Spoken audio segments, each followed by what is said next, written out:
Hi, I'm Aman and I'm a freelance data engineer. I've been doing freelancing for almost 3 years now and I've worked with several clients. So in this video we'll be building a simple pipeline from Pipedrive as a source to DuckDB as a destination, and I hope you know about the Pipedrive. Pipedrive is basically a CRM that sales teams use to manage their entire sales process. Think deals, contacts, activities, organizations, persons, and all the ecosystem of like sales in one software. That is what Pipedrive is. And then DuckDB. DuckDB is a fast analytical database that runs locally. It's like SQLite but optimized for analytical workflows. No servers, no setup headaches, just fast SQL queries. And why I'm using it here, because it doesn't require any authentication or configuration. You simply select it as a destinations and DuckDB files are written on your system. So it's easy to configure, and once you know how to write these pipelines for DuckDB, you can easily do that for BigQuery, Redshift, Databricks, or any other destination supported by DLT. So the first step we'll take here is creating a virtual environment that I've already created here, this one, and I've installed DLT on that using pip install DLT. Now for me it's already satisfied and all because I've already downloaded it. So it's, I think, DLT version 1.15 now. And the second thing is we'll be using DLT init REST API DuckDB. So REST API is a generic source created by DLT. It's like a scaffolding for REST APIs pipelines, and I'll show you in a moment how it is. So like you see, these are the files created by REST API. So we'll go over them one by one. The first is config and secrets. In here we'll store our API keys or something we want. There's any secret information, and this file is in git ignore, so it doesn't get pushed whenever you push your code to GitHub or anything. So this is how a REST API pipeline looks like, and this is like simple for GitHub source. Okay, and here we are setting up GitHub source. It's base URL for GitHub, DLT repo, how access tokens, and primary keys, write deposition, and endpoints we are using. So write depositions are like append, merge, or merge with SCD2, replace. So these are 3 write depositions that DLT allows at the moment. Okay, so this is it. I just wanted to show you what REST API source looks like. And next we'll be creating a Pipedrive pipeline ourselves. So we'll name it. So here we'll be creating a file named Pipedrive pipeline.py, and let's import DLT, and it's already showing us a bunch of stuff which is half right and half this import. Okay, from DLT, yeah, this is right. So we'll be using this for configuration. As you can see in the hinted code, configuration is this. Import this function, and REST API source we'll be using at the last. So yeah, this is accepted for now. So let's start with base URL. What base URL we'll be using? So I've created a simple like link of documents so that we do not have to Google search every time. So we'll take a base URL from these Pipedrive docs. You see, URL naming pipedrive.readme.io. So it says like you should take your base URL https company domain.pipedrive blah blah. So for the purpose of this video, I've already created a developer sandbox account. You can easily like go on Google and say Pipedrive developer sandbox, and yeah, sign up for this. I've already gone through this, and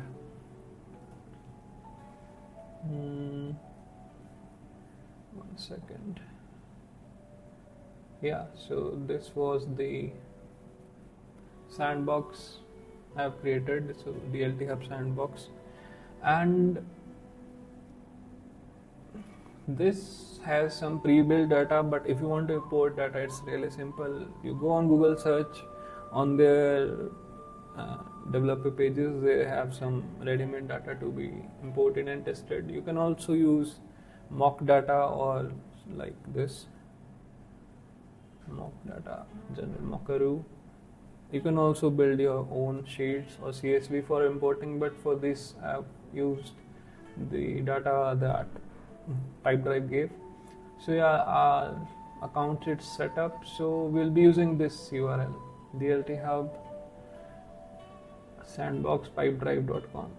Okay, so let's take this, and in our pipeline let's set this up. The base URL is done. The next part is authentication. So auth, it's saying some things, but let's check it out. For now we have accepted it, but if we go here and see the authentication documentation, so you see there are two ways. One is auth and one is API token integration. So we'll go with the API token integration because it's a bit easier, and we are also not creating any app for this.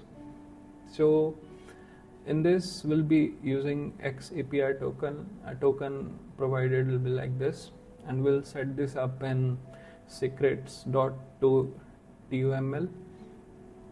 So let me show you how I did it. So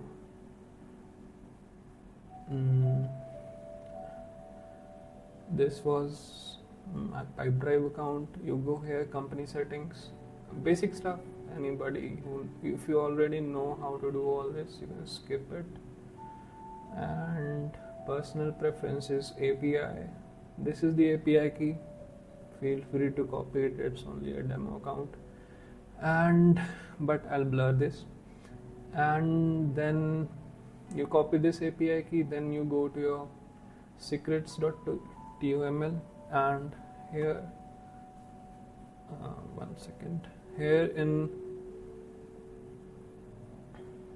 I think we only have to write access token is equal to the one we copied from there.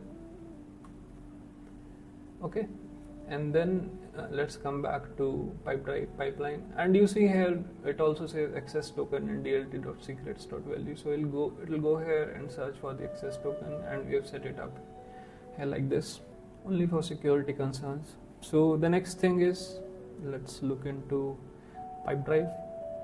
So authentication, yeah. So I think it talked about using X API. So it means that we'll be using API key method. So DLT supports API keys. So we'll say type API, name,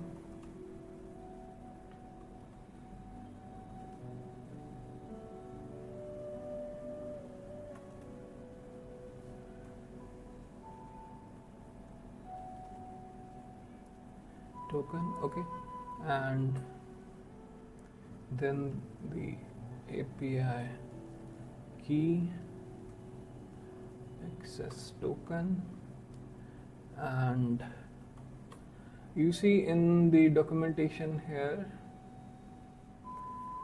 it says X API token in the header. So here we'll also say that I think location is header. Okay, so these things done, and let's move on to the next step, which is declaring resources. We'll come to pagination and incremental loading in a bit. So first thing we'll work on like about getting deals endpoint, and I think we should have deals documentation somewhere. 1 second. Yeah. So there's this thing weird about Pipedrive. It has information about API stuff, pagination, rate limiting, and everything in developer documentation. And if you need anything related to endpoint sets in another's documentation, so you see developers.pipedrive.com and here pipedrive.readme.com. So it's two different websites. So next thing is API version 1 is being deprecated slowly, and deals endpoint happens to support API version 2, so we'll be using API version 2. So next you see here the path is API/v2/deals, so we can set this up in path for this endpoint.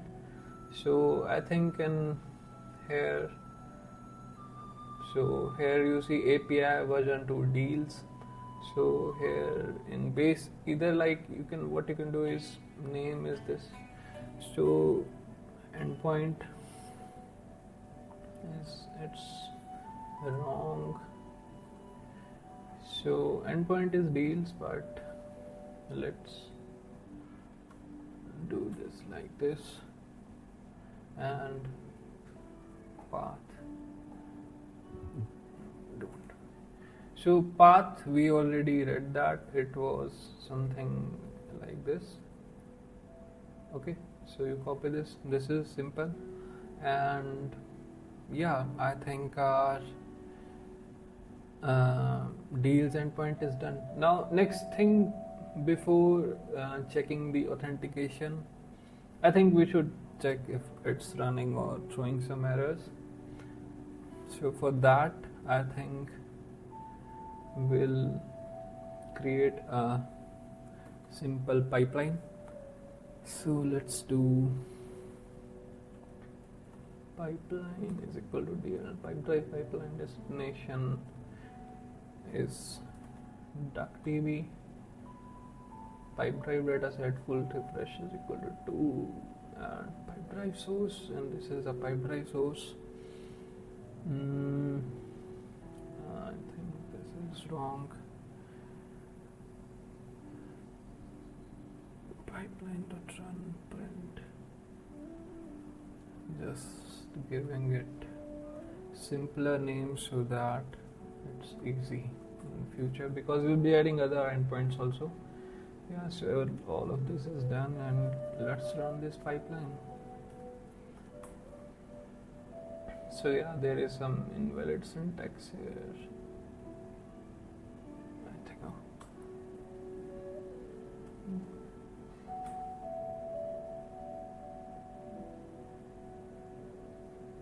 some things are deprecated. Okay. Yeah, this full refresh is deprecated. Sorry, I forgot to say that. Let's delete it. We'll add something else. Yeah, so I think this is working. Basically this worked, and you see here the Pipedrive pipeline DuckDB is created. If we want to see it in DB code, yeah, simple here, you see.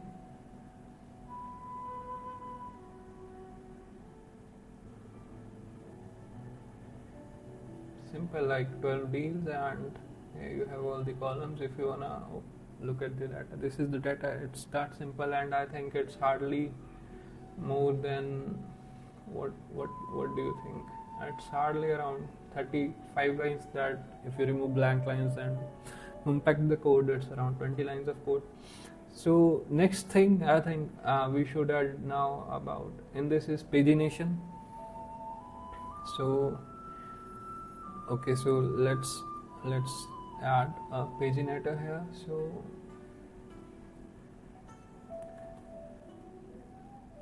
pagination later. So next thing in this pipeline is pagination, and for that let's look into the Pipedrive docs first, and this is the deals endpoint documentation, and you see here it says cursor for pagination. So cursor pagination is supported here, and if you like see this response here, you see the path, additional data, and next cursor in it. So it means that Pipedrive uses cursor type pagination, and in cursor type there is a field called additional data which is returned, and it always has the next cursor value for the next page. We don't have that much data that it will hit rate limits and all, but I'll show you how to set this up. And pagination, I think we can set up in the client part of after the authentication, because most of the fields I checked in Pipedrive have same cursor based pagination, and it once, so yeah, paginator cursor type cursor path, it's already giving us the right prompts. But yeah, what is this? Its type of pagination is cursor. I showed you in Pipedrive docs, and cursor path is this additional dot cursor. And here in DLT's REST API docs, if you see, so this is the REST API documentation of dltHub, and it's very beautifully and nicely written. So you can go over it if you're starting from scratch. And here let me show you. These are the different types of paginators available. So this is cursor. Cursor requires cursor path, which we just talked about, additional fields, and next cursor. So next cursor is query parameter, and the query parameter name for the cursor defaults to cursor if either cursor param or the cursor body path is provided.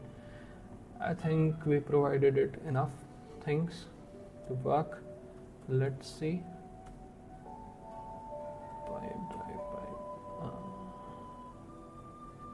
Sorry.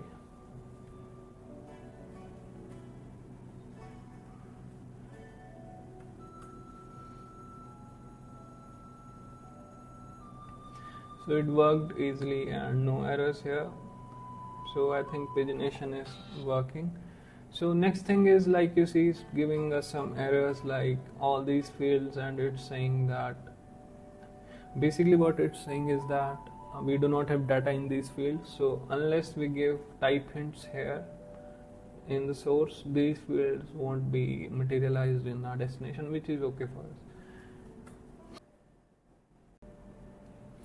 So next in this pipeline will be making it incremental, and incremental loading is nothing, it's basically just loading your data incrementally, so that whenever your pipeline runs, only fresh data is extracted and loaded to your destination, and the older data is not touched, so that it reduces operational costs and compute costs of your pipeline.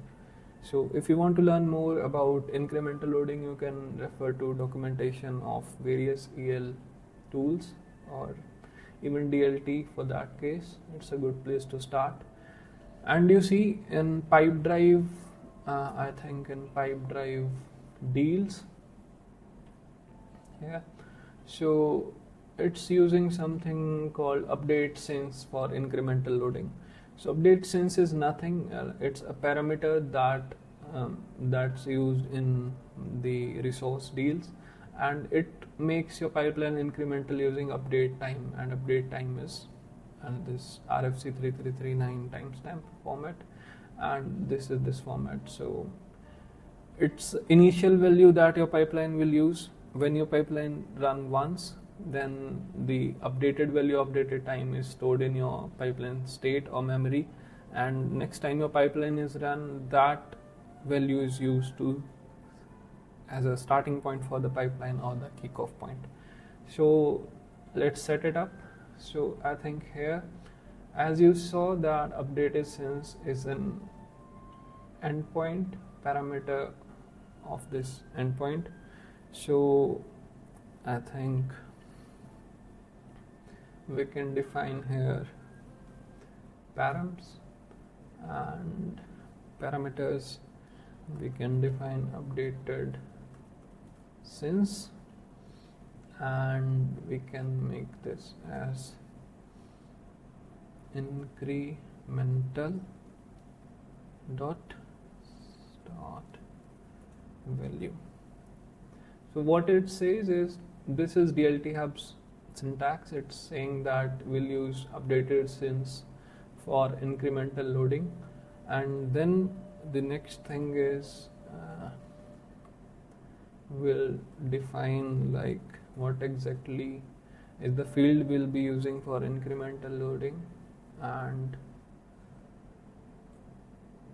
if you'll go through this documentation, so you see here the params in its created since and all, we used updated since as it was mentioned in the documentation. So increment, will be making it incremental and using updated time and initial value.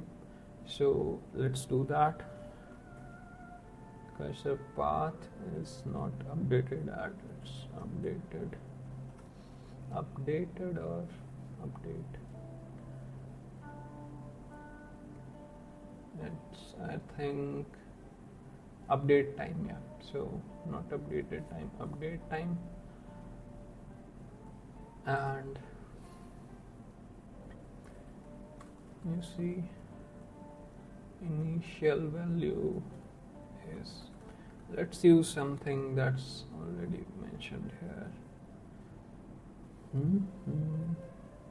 Okay, so yeah, this is syntax error, and I think there are a bit more syntax errors in here, so let's fix them. So we are closing our endpoint and resources, yeah, and it's incremental. So see, if you run your Python code and pipedrive.pipeline.py, package is loaded, it's incremental now. So I think the next thing we should do is we should define the right deposition we want to use, and the primary key for this. So we can set it here, or we can also set like resource defaults. So here now, what's the primary key we'll be using? So I think it's this ID that we'll be using. And how do we know that this is a primary key? Because I've searched it online, and